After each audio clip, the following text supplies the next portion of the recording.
This is part 20.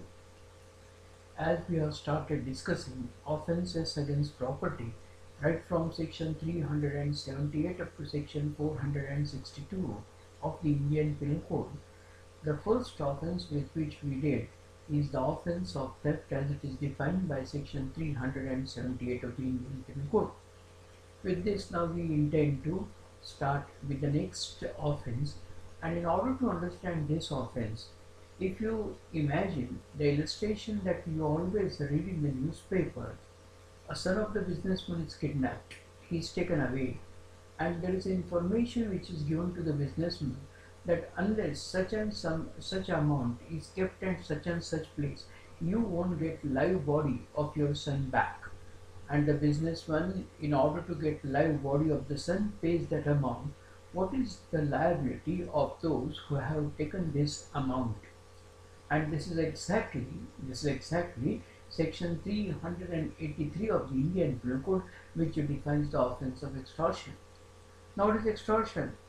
As it is defined by section 383, it says, whoever intentionally puts any person in fear of injury to that person or to any other, and thereby dishonestly induces the person so put in fear to deliver any property or valuable security or anything signed or sealed which may be converted into valuable security, commits extortion. So in case of extortion, the property is given to the offender by the person, but it cannot be said that the offender has taken property with his consent, because this is not at all a valid consent as far as section 90 of the Indian Penal Code is concerned, because he is put in fear. And hence now, if businessman is put in fear in this illustration regarding death of the son, because of which he parts with the money, what is the manner in which he has given a consent? The consent is given under fear of injury, and when it is given under fear of injury, it is not at all valid consent, or it is a wrongful consent, and hence the liability of the person is for the offence of extortion as far as section 383 of the Indian Penal Code is concerned. Now, when we will start with the offences against the property, we will learn as theft can be committed with respect to movable property, extortion can be committed with respect to movable property as well as immovable property. And then what are the, as we dealt in case of a theft, this is the practice that you have to follow, or this is the habit which you have to inculcate, that when you read the section, analyze the section. Now when you analyze the section, you come to know here that a person, whoever intentionally puts any person in fear of injury to himself or to any other person, and now by putting him or any other person in fear of injury, he is compelled to part with the property or valuable security or anything signed or sealed which can be converted into valuable security. So this is the first part, putting a person in fear of injury to himself or to that person or to any other. Now this is the time that, well, you put what is the interpretation of any other. Now when we shall be discussing the right of private defense, you have got right to defend your body and the body of any other person. There also we will come across this, but the interpretation of any other is different as far as as far as the right of private defense is concerned and in this section is concerned, because here you put a person now in fear of injury to somebody in whom that person is interested. Businessman is interested in his son. If this, in this illustration, if it have been told to the businessman that, well, you pay this amount and otherwise such and such man who is not at all known to the businessman would be killed, businessman would not have parted with the money. So you induce a person, you compel a person to do act, means part with the property which he would not have done in the ordinary course of nature, but when he himself is put in fear of injury, or you put any other person in fear of injury and compel him to part with the property. So as we have learned, this offence can be committed with respect to movable as well as immovable property. Now in this illustration that we discussed, subject matter is money. Yes, movable property. But then house can also be subject matter of extortion. And in order to, transfer house from one person to another person, it's, oral agreement is not at all sufficient. When you shall be dealing with the provisions of the Transfer of Property Act, you will come to know when the transfer is that of immovable property, and when the value of the property is more than 100 rupees, then that, there can be a transfer, subject to that there must be what is known as agreement, which is reduced into writing, and then it is as usual the form is that it is required to be registered. But then, or this agreement which is reduced into writing is what is known as sell deed, because of which one person ceases to be the owner and the other person becomes owner of the property. So in a case where A wanted Mr. B to give, B had many houses, so A wanted, Mr. B to, cease to be owner of one house, and A wanted to become owner of that house. So he compelled him, and he compelled him to put signature on the sell deed, because of which now B ceases to be the owner and A becomes owner of the property. Here, in this case, subject matter of extortion is immovable property, namely the house. And hence, in a case where house is subject, how there can be a transfer of house, and that the transfer of the house, which is an immovable property, can take place only when the sale deed is required to be signed, otherwise not. And then Mr. A, compels Mr. B to sign the sale deed accordingly. Now, in order to understand section 383 of the Indian Penal Code, the first term with which you already dealt in detail, putting a person in fear of injury to himself or to any other. And here, what do you mean by injury? Injury, this has got reference with which you are dealt at the time when we dealt with section 90 of the Indian Penal Code. He is defined by section 44 of the Indian Penal Code, which says the word injury denotes any harm whatever illegally causes body, mind, reputation or property. So you must know what do you mean by injury. With this now, you have to, you must try to understand when this is the sell deed is what is sell deed is what? It creates a right, and sell deed is what is known as valuable security. In order to understand valuable security as it is defined by section 30 of the Indian Penal Code, first of all, it is necessary for you to know what do you mean by document. And then if you read section 29, which defines document, it says the word document denotes any matter expressed or described upon any substance by means of letters, figures or marks, or by more than one of those means intended to be used or which may be used as evidence of that matter.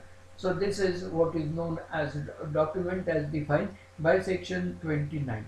Now, if you read a first explanation, it says it is immaterial by what means or upon what substance the letter, figures or marks are found, or whether the evidence is intended for or may be used in a court of justice or not.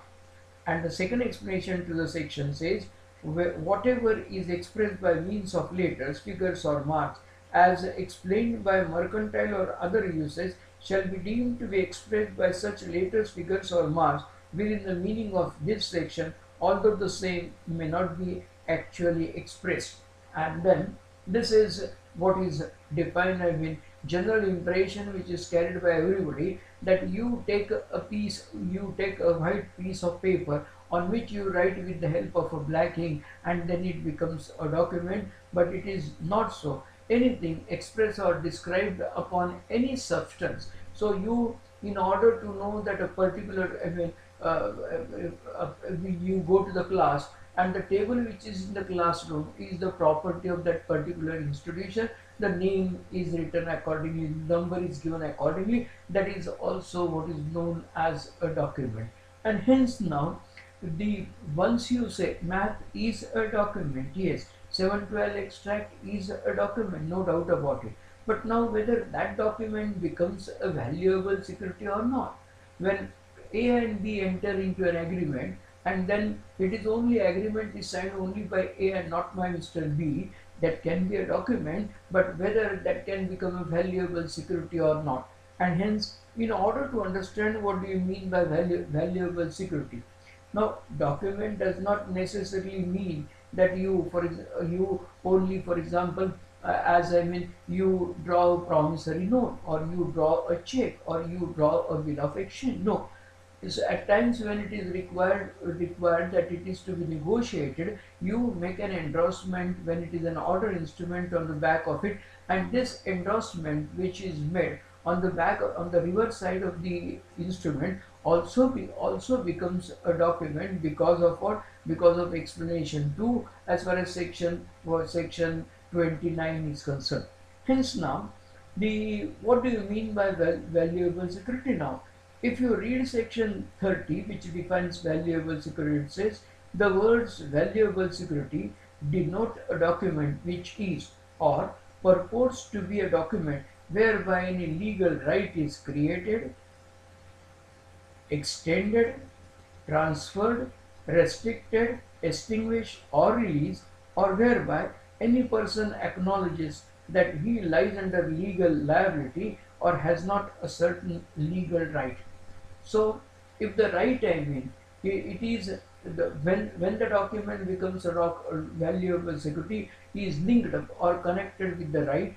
If the right, legal right, if it is created, if it is extended, if it is transferred, if it is restricted, if it is extinguished, if it is released, then only such a valuable security becomes a document. So, as I told you, in case of an agreement entered into between A and B, if it is not signed, that is a document, but that is not a valuable security because it doesn't create any right. And this is a time, or you compel anybody, A compels Mr. B to sign on a blank paper, mere signature, that is a document. But if he writes something about the document, namely wording of the promissory note, then that becomes a valuable security.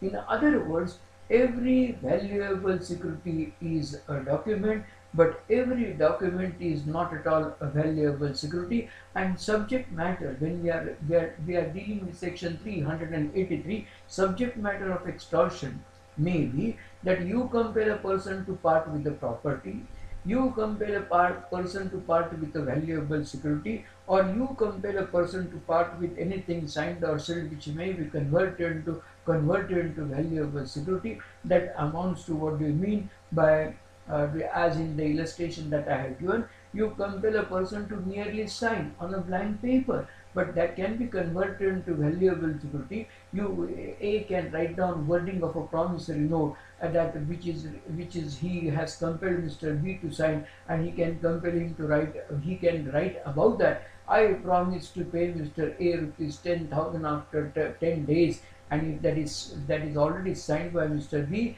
it can be converted into what is known as a valuable security, and hence this is exactly what we mean by extortion as defined by section 383 of the Indian Penal Code. Now, as we proceed further to understand the provisions as far as section 383 of the Indian Penal Code is concerned, if you will take into consideration, if you go on reading along with this the illustrations which are given in the book, you will come to know that a person, namely who wants to commit the offense of extortion, puts another person in fear of injury to that person or to any other person. So that is, he is put in fear of injury.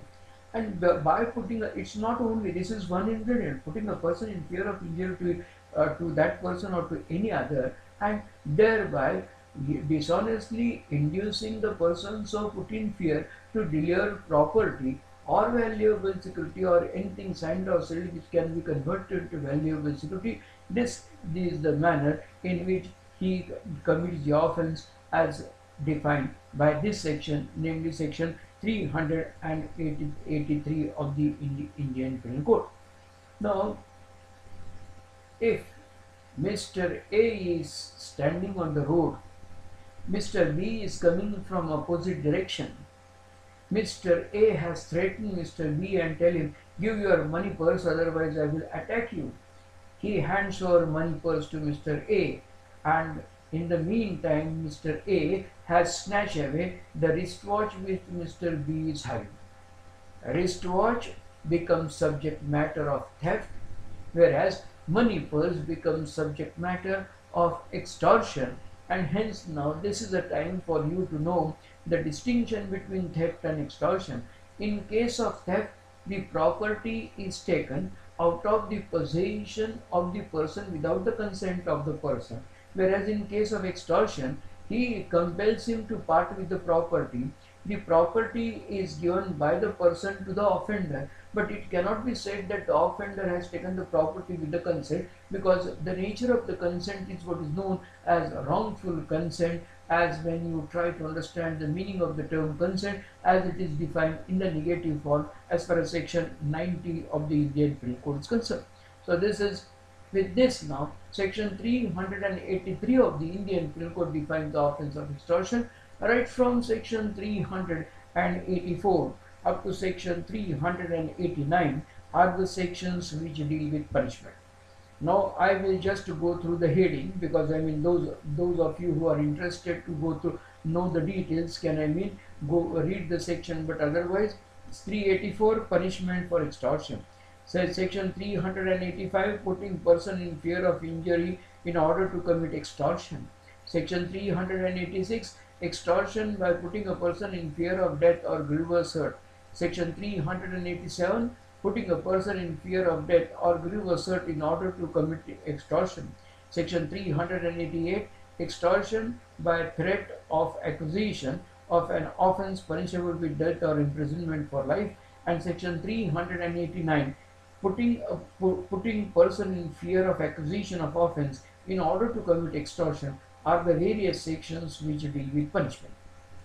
With this now, we want to know the next offence, and the next offence with which we intend to deal is section 390 of the Indian Penal Code, which defines the offence of robbery. And then if you start reading section 390, it says, first of all, it starts with the wording, in all robbery there is either theft or extortion. So now what does it mean? So in order to constitute the offence of robbery, which is defined by section 390 of the Indian Penal Code, the person must first of all commit the offence of a theft, which is defined by section 378, or he must commit the offence of extortion as it is defined by section 383. And then when this offence of theft will amount to the offence of robbery is explained as far as the next part of the section is concerned, which says when theft is robbery, and it says theft is robbery in order to the committing of the theft, in committing the theft, in carrying away or attempting to carry away property obtained by theft, the offender for that end voluntarily causes or attempts to cause death, hurt or wrongful stain or fear of instant death, instant hurt or instant wrongful stain. So now this is when theft is robbery. And then the last part of section 390 says when extortion is robbery, and it says extortion is robbery if the offender at the time of committing the extortion is in presence of the person put in fear and commits extortion by putting that person in fear of instant death or of instant hurt or of instant wrongful restraint to that person or to some other person, and by so putting in fear induces the person so put in fear then and there to deliver up the thing extorted, commits the offence of, so this is extortion. So what is robbery then?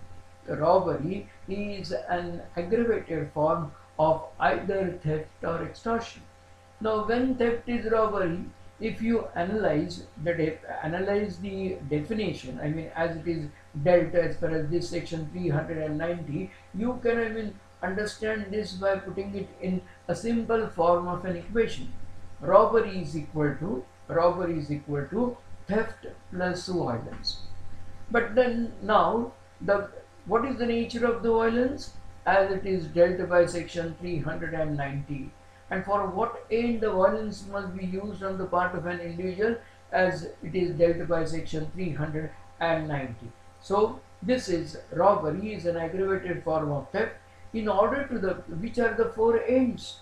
In order to the committing of the theft, in committing the theft, in carrying away or attempting to carry away property obtained by theft. If the force or violence is used for any one of the four ends, so somebody wanted to enter the house, he is obstructed by the watchman, he threatens the watchman with the fear that has been dealt by this and enters. He came when somebody came and he is trying to take away the book and I take objection, and he has immediately put me in fear, and he says let me take away the property, otherwise I will attack you, and I say take away the property.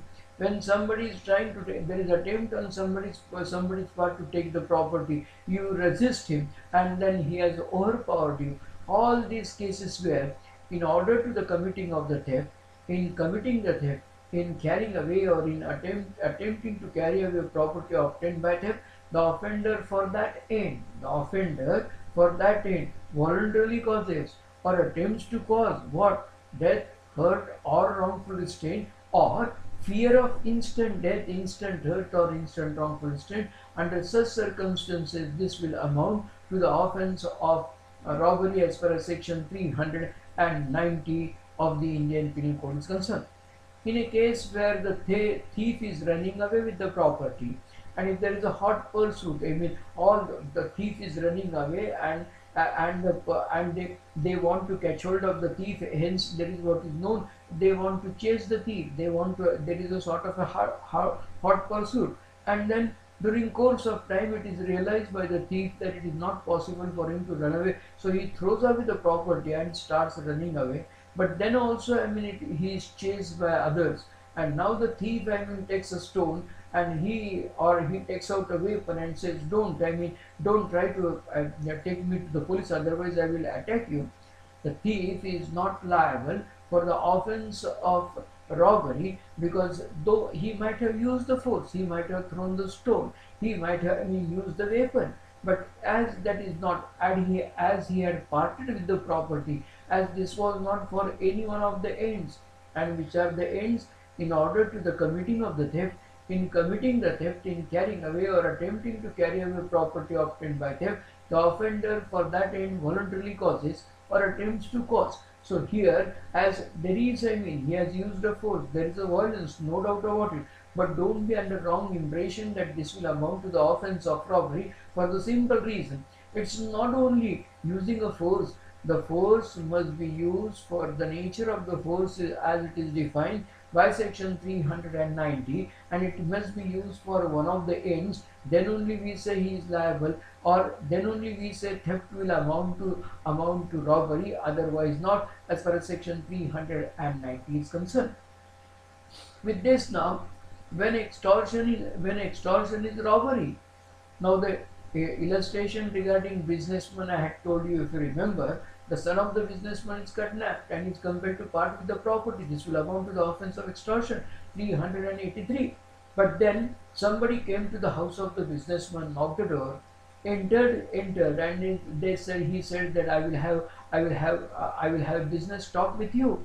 And hence he said, give me a glass of water. Businessman, when he was about to go to the kitchen, businessman was carrying his baby, and the age of the baby is round about 1 year. And then this man tells businessman, you don't carry away baby, give baby to me, and then I will take care of baby till you bring a glass of water.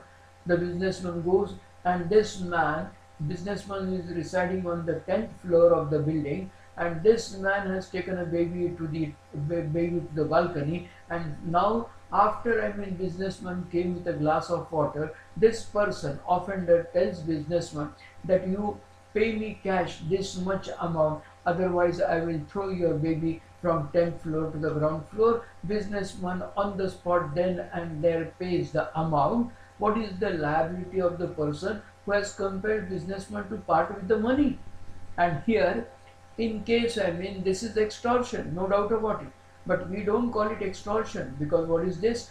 This is an aggravated form of extortion, what is known as robbery, as dealt by last part as far as section 390 is concerned. And hence, if you read the definition as it is, when extortion is robbery, you will come to know. As you read the definition, you will find out that once the person, for example, this robbery is equal to, you can put it very as in the form of an equation, robbery is equal to extortion. Yes, not only extortion, plus physical presence of the offender at the scene of the offense. Yes, plus nature of the fear.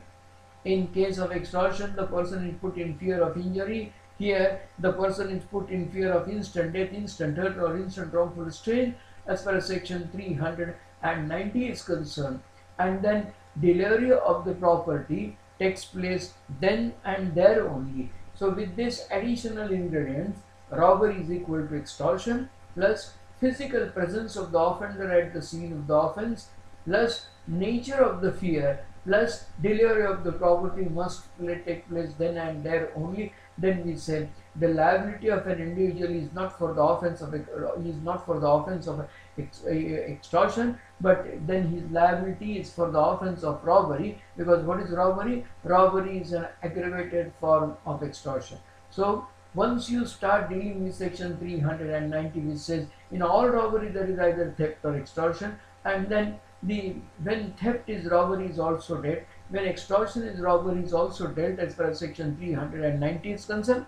And the explanation to the section says the offender is said to be present if he is sufficiently near to put the other person in fear of instant death or of instant hurt or of instant wrongful strain. So this is because of this. Now when we say physical presence of the offender must be at the scene of the offense, the offender is said to be present if he is sufficiently near to put the other person in fear of instant death or of instant hurt or of instant wrongful restraint, as far as section 390 of the Indian Penal Code is concerned. So this is as far as section 390 is concerned. With this now, it's not only one person, but I mean Mr. A is in the center, two persons are to his left and two persons are to his right, and now he has committed the offense of either theft or extortion, and then that has become robbery. As far as section 390 is concerned, what is their liability? Their liability is dealt as far as section 390 of the section 391 of the Indian Penal Code is concerned, which defines the offense of extortion. And what is it? It says when 5 or more persons conjointly commit or attempt to commit robbery, or where the whole number of persons conjointly committing or attempting to commit a robbery and the persons present and aiding such commission or attempt amount to 5 or more, every person so committing, attempting or aiding is said to commit dacoity. So what is dacoity now? Dacoity is an aggravated form of robbery as far as section 391 is concerned. When robbery is committed by 5 or more persons, or when there is attempt on the part of 5 or more persons to commit the offense of robbery, or when the whole number of the persons conjointly committing or attempting to commit robbery and the persons who are present and aiding such commission or attempt amounts to 5 or more. So minimum number is 5, maximum no limit. In that case, their liability is for the offense of dacoity as defined by section 390. So in general now, if you want to know what is dacoity, it's not only you read section, it is defined by section 391, no doubt about it. But in order to know dacoity, dacoity is an aggravated form of robbery, hence it is must for you to know ingredients of section 390 of the Indian Penal Code, which defines the offense of robbery. And in order to know the offense of robbery, which is defined by section 390 as robbery is an aggravated form of either theft or extortion, you must know extortion as it is defined by section 383 and theft which is defined by section 378 of the Indian Penal Code. This is the manner in which you have to proceed to understand this particular topic as far as person is deprived of his property, what is the manner? What is the manner in which he is deprived of his property determines criminal liability. It may be offense of theft, it may be offense of extortion, it may be offense of robbery, or it may be offense of dacoity as far as section 391 of the Indian Penal Code is concerned. Now, at the time when we were dealing with stages regarding commission of an offense, I had drawn your attention to one section, that is section 393 of the Indian Penal Code, which deals with attempt to commit robbery. So now there was an attempt which was unsuccessful. What is the punishment? Generally, when there is no express provision dealt by any section, we always resort to last section, namely section 511 of the Indian Penal Code. But this is when you come across such a case, as far as section 393 is concerned, when there is an attempt to commit robbery, they wanted to commit the offense of robbery. There was, they had crossed the stage of the preparation and entered the stage of what is known as an attempt. This is made punishable. There is express provision which is made punishable as far as section 393 of the Indian Penal Code is concerned. Along with this, I have to draw your attention to one more section. Right from section 392 up to section 402 are the sections which deal with punishment. Out of which, let me draw your attention to one section, and that is section 399 of the Indian Penal Code. And what is this section? This deals with making preparation to commit dacoity. When we dealt with stages regarding commission of an offense, we learned mere intention is not made punishable. Mere preparation is also not made punishable.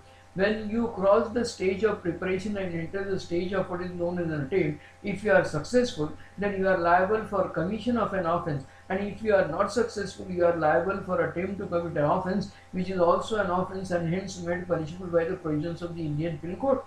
But there are certain preparations. If you read, if you remember, I had drawn your attention to section 122, section 126, as far as offences against the state are concerned, where preparation itself is made punishable, taking into consideration the nature of the offence. Similarly, preparation to commit dacoity is also made punishable as far as section 399 is concerned, which says, whoever makes any preparation for committing dacoity shall be punished with rigorous imprisonment for a term which may extend to 10 years and shall also be liable to fine. So this is preparation to commit dacoity is also made punishable. So 5 or more persons, they plan, and what they plan, they wanted to commit commit the offense of dacoity, but they were just undergoing stage of preparation. Now what is their liability? In general, preparation is not made punishable because there is every chance or possibility for you to withdraw. But this type of preparation, taking into consideration the seriousness of the offense, 5 or more persons, when they come together to commit a robbery, and then this is what is known as preparation to commit dacoity, that itself is made punishable expressly as far as section 399 of the Indian Penal Code is concerned. With this now, we intend to start with the next section. Next section is section 403 of the Indian Penal Code, which defines the offence of dishonest misappropriation of property. And as soon as we finish with section 403 of the Indian Penal Code, we shall start discussing after that the next section, namely section 405 of the Indian Penal Code, which defines the offence of criminal breach of trust. But these are the sections with which we will continue our discussion as far as the next part is concerned.